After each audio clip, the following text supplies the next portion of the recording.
All right, let's give a warm welcome to my good friend Carson Higby Flowers. Yay! So how are you doing?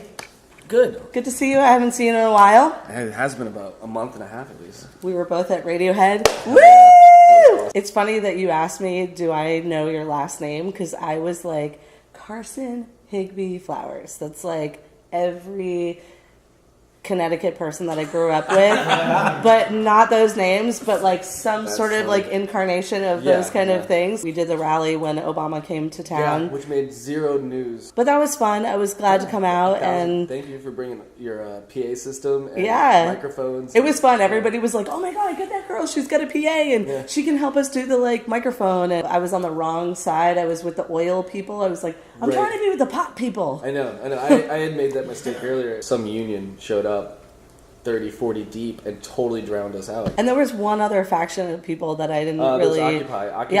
Just Occupy, pipeline people, and the stoners were on the side. Exactly. Yeah. So tell us a little bit about your involvement in that. And so as of recently, I worked for Divinity Tree in San Francisco, which was at Geary and Polk, and which was a long-time established club that recently got shut down for being too close to a playground, which is across the street from a strip club.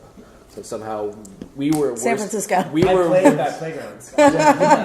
And I used to work in that strip club. Right. We're considered little Amsterdam in San Francisco, and people come here to check out the culture and obviously smoke weed. It's a missed opportunity for a lot of, tourism. Let's just say people inside the country, they spend a lot of money going to Amsterdam, going through customs and all that, when they can probably just come to San Francisco. We keep the money within the economy. I know that there are still some medical marijuana places open in San Francisco. Some of them are actually still defying the letters that were sent out, which is kudos to them, because we didn't have the gumption. We saw it as an opportunity to fight another day, because if you were to go to court and you take it all the way into federal court, when you show up, you're not allowed using medical as a defense. And so how are they throwing that out the window? There's separate court systems. There's a state court system and there's a federal court system. Right. And in the federal court system, they do not recognize cannabis as medicinal use, because under the federal jurisdiction, it's a Schedule I substance, which is a highly addicted, it's up there with PCP, heroin, and... So is it not allowed in the federal courts at all to try that kind of thing? You can't use medical as defense because... Well, Flynn, you were in jail. You should know. I'm in a prison of my own unrepentant lusts at all times. Congress is really the only, and somewhat the president, but the Congress, Senate, and the House have the power. Mm-hmm. And what they do is they just cut off funding. That's what you do. Obama just endorsed gay marriage, so maybe pot is next. Right. Who knows? I'm going to smoke pot with my gay husband and have babies. Gay babies. I don't think he will ever come out for cannabis. Marijuana. Yeah, because nobody will. He's very serious when he talks about gay marriage and gay rights. And this is a very serious subject. Well, so is cannabis. Mm-hmm. But every time he mentions it, he always kind of snickers and laughs like it's and then everyone in the room laughs like it's a big joke. It's not funny. It's not funny. Yeah. You're like, this is my drug habit. Right. Well, it's safer than alcohol. How much damage is done with alcohol? Me included. Oh, right. Thank you. Hey, did anybody say refreshments? Right. Exactly. And we were just talking about the How Weird Festival, which is coming up. Why is it called How Weird for other people who don't know? I think it's called How Weird because it was first on Howard Street. And it's still on Howard. Okay. It's still on Howard Street. But I think it was just kind of one of those late night sessions of what do we call it? We would call it How Weird, because it asks San Francisco, how weird can you be? Right. And bring out your freak. Everyone brings your A game. Are you consider yourself a prep or anything like that?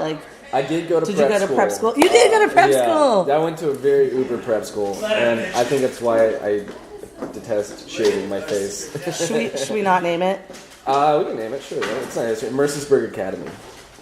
And it's a school in Pennsylvania. No one knows if it wasn't Exeter or Andover or any of those. Right, no, we played show in Blair and Lawrenceville. I was fortunate enough to have my parents as teachers there So yeah, I was in art school. I was an art kid. My parents were the artists. Wait. You were a fact brat. I was a fact brat. You're a fact brat. Not born and raised. I was born in the South, but in Pennsylvania. And so, do your parents know that you smoke weed and you're an activist and all of that? No, they were supportive from day one. In fact, once they found out that I had health insurance, they're like, "Go for it."